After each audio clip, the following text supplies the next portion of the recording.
Sometimes, it's not the pain that destroys us, but the guilt. Kasi yung pain, minsan iniisip natin na kapag may nagawa tayong desisyon o isang bagay na napagdesisyonan, minsan hindi naman talaga yung pain yung nararamdaman natin, kundi yung guilt sa buhay natin na kung saan iniisip natin ano yung pwedeng mangyari dun sa tao.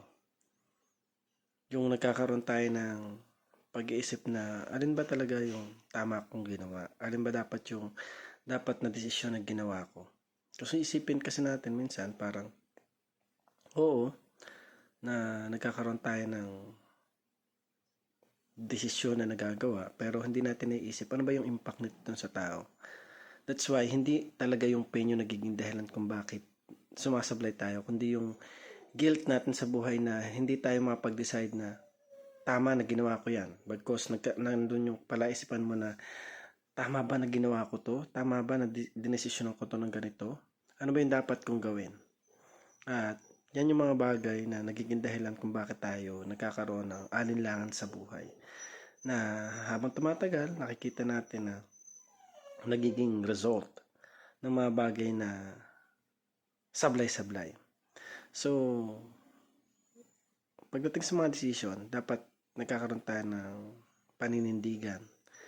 Stick tayo dun sa mga bagay na dapat na pinanghahawakan natin. At napakahalaga na talagang magkaroon tayo ng mas malalim na dahilan kapag magdedesisyon tayo. Na hindi ito yung isang bagay na pagsisisihan natin na magiging dahilan ng ikalulugmok natin dahil nagigilty tayo doon sa ginawa natin. Once you make a decision, you need to stick from that decision for you to know and for you to also